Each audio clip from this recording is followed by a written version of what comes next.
tanpa adalah tentang tambahan huruf ya di kata-kata akibah. Jadi kembali ke pembahasan, sedangkan darah nifas itu adalah adamul khariju akibal wiladati, darah yang keluar disebabkan setelah melahirkan. Fal khariju ma'al waladi, sedangkan darah yang keluar bersama anak ataupun sebelum keluarnya anak itu la yusama nifasan, tidak dinamakan dengan darah nifas.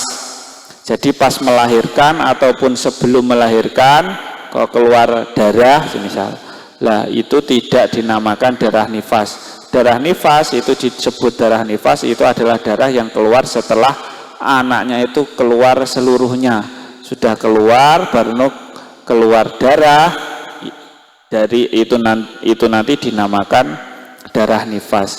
Jadi harus dibedakan. Ketika semisal wanita melahirkan, itu kan biasanya kalau keluar darah itu mungkin karena sobekan jalan keluarnya, akhirnya keluar darah, itu bukan. Jadi kalau darah nifas dan juga darah haid itu insya Allah kalau semuanya itu keluarnya darah itu dari rahim atau kebiasaannya wanita setelah melahirkan atau kebiasaan sehari-hari, itu darah yang keluar itu memang sudah dibiasakan atau kebiasaan wanita pada umumnya. Nah, sedikit lagi saya habiskan lagi. Bismillahirrahmanirrahim.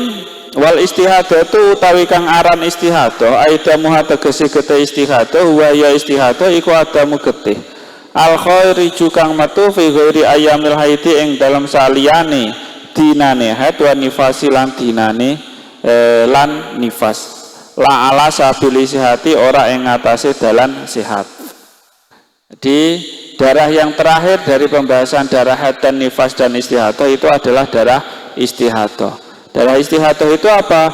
Huwa ad-damul kharij fi ghairi ayyamil haidi wan nifas, yaitu darah yang keluar dari selain hari-hari haid dan nifas, selain dari kebiasaan wanita pada umumnya kok darahnya itu keluar di luar siklus haid ataupun nifas, lah itu nanti namanya darah istihadah. Kalau istihadah berarti itu nanti tetap wajib sholat. Sudah. Di sini tambahan sedikit tadi tentang haid, nifas dan istihadah itu masih menjelaskan tentang definisinya saja dulu. Untuk penjelasan masa haid terus perinciannya insya Allah saya lanjutkan di minggu berikutnya. Dari sini ada pertanyaan napa mboten? Monggo silahkan. Assalamualaikum warahmatullahi wabarakatuh. Waalaikumsalam warahmatullahi wabarakatuh. Perkenalkan, nama saya Vika dari Kediri. Silakan. Izin bertanya.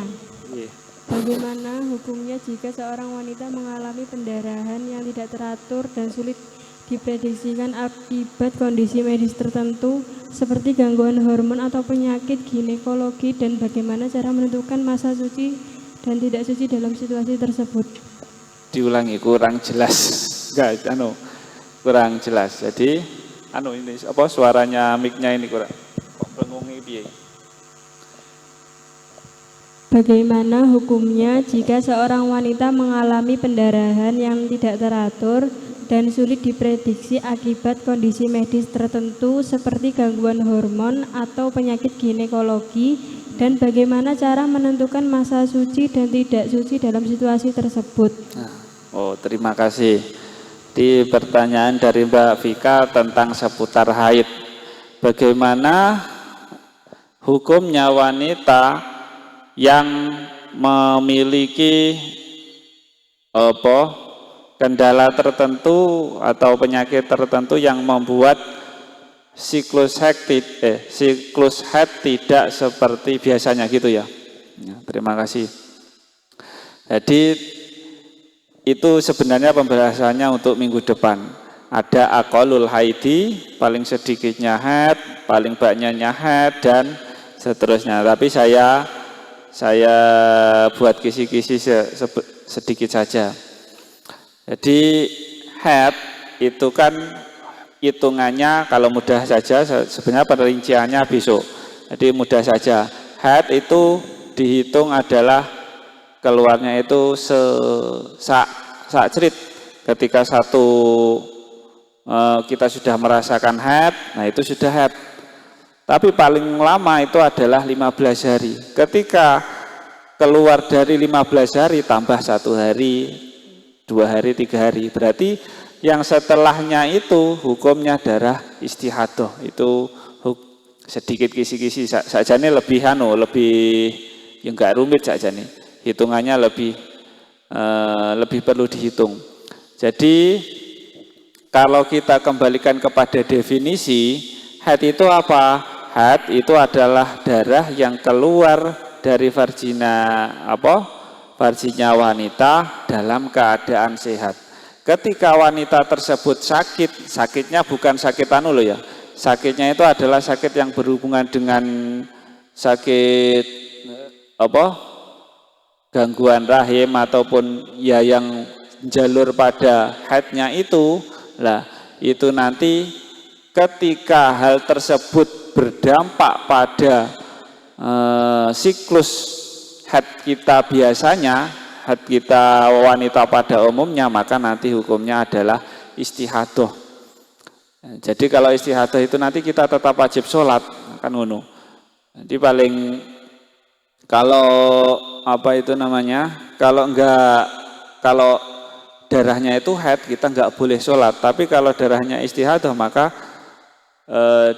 darahnya tersebut itu kita tetap wajib sholat, kan gitu.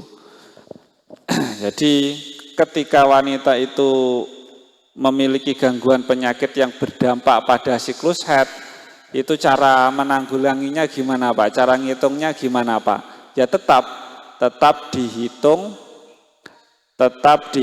pada siklus haid kita biasanya.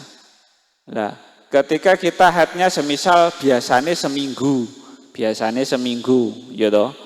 Karena kita punya gangguan hormon atau sakit-sakit tertentu yang akhirnya membuat siklus haid kita itu tidak teratur, nah kan ngono kuwi.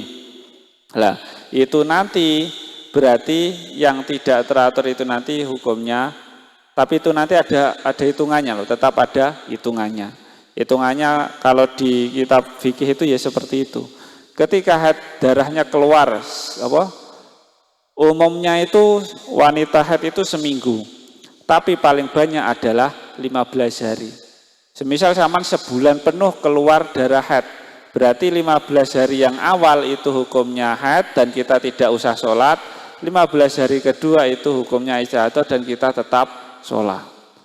Tapi itu penjelasannya itu lebih kompleks untuk minggu depan saja. Jadi sudah cukup? Ya, terima kasih. Untuk pembahasan haid insya Allah besok di minggu depan.